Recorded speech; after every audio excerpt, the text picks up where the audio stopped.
Crazy roommate, we all have it. Learning that you control that voice. That voice does not control you. You can step behind that voice. It's talking to you right now. You can step behind that voice right now. Let him say whatever he's going to say.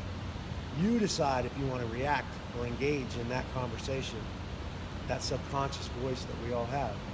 Learning that you control it, it does not control you. And for me, that was writing out cards, putting them in my locker, putting them in my bag, putting them on my mirror in front of the sink every morning when I brush my teeth, and when I brush my teeth at night. Those affirmations, those positive things that you want it to, that you want to say, and that you want that voice to say.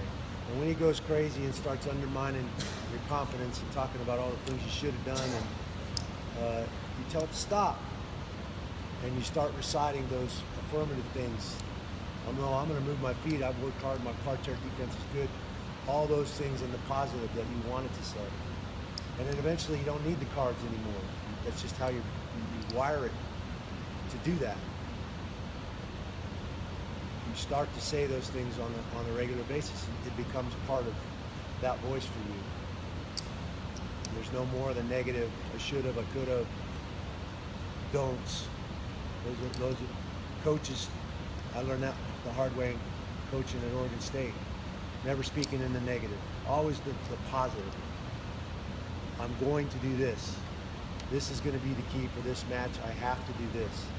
Never don't do this and don't let him do that. It's never in the negative, always in the positive. Your brain doesn't decipher. All it hears is what you said. If you're saying things that you don't want to do, that you don't want to happen, then change the narrative. Give it those positive things to say that you want to happen, that you're going to do, that you've prepared to do. That's how you control that voice. Step behind it. Don't have to react to it. Don't have to engage in it. Trust me, it applies to your personal life and every other part of your life too. That voice goes off on all kinds of situations, not just athletics. It translates to everything else you do. How you deal with people. So the guys are, this camp specifically, they're developing their own strategy, their own plan. They're even writing down details. How important is it to be like your own best coach and know yourself, know thyself, know what you're going to do and have that. Yeah, well, that nobody knows you better than you do, and so many times coaches tell you what they think you should do, but it's what you're telling yourself inside that's most important. We all have that crazy roommate, that voice in our head that says all kinds of things, especially when the pressure's on. He starts going nuts. Oh man, I should have done more sprints.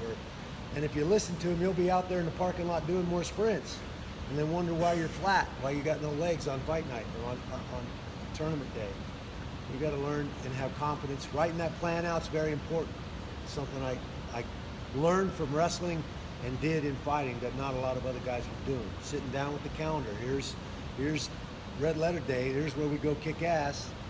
Here's my rest period, my recovery period. There's my last hard workout, and then pinpointing all those days that are going to be barn burners and all those days that are going to be tactical and technical and working on the specifics of how to win and how to succeed. Draw that map all the way back to where we're standing right now. And then implement that plan. That gives you the confidence when you're going through that rest and recovery period right before competition, where you can control that voice and he doesn't talk you into doing stupid shit, because you have confidence in the plan that you developed.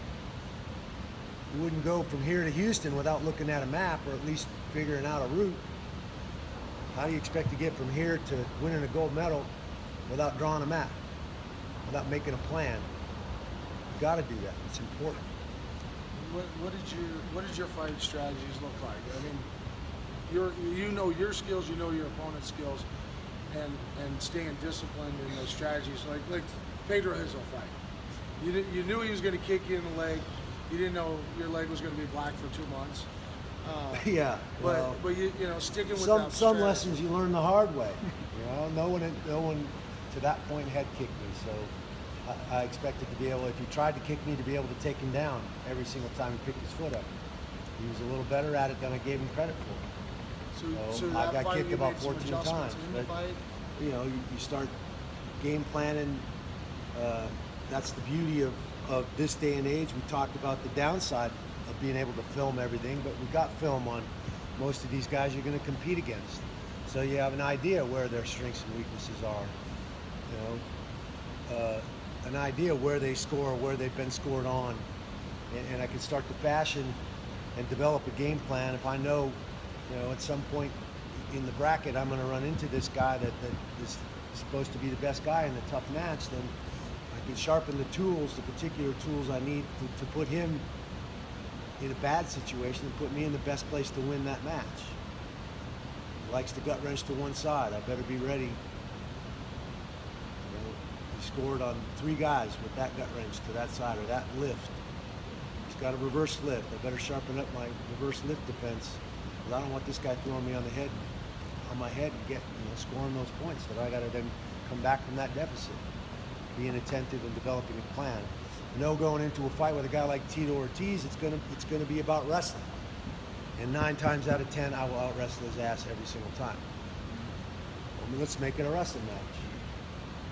I'm not gonna stand around and trade punches and kicks with a guy. Why? Technically and tactically, I want to put him in those wrestling situations, because 9 out of 10 of those wrestling situations, I'm gonna win. If I'm wrestling a guy that's really, really good in parterre, then I'm going to do my best to score on my feet and stay out of that position. And if I get put there, I've got to be in the mindset that here's another place where I can beat this guy. I've done my homework. I've prepared my defense. Go ahead, put me down there. Here's another place I can beat you. I'm going to beat you. That's the mindset I need to have.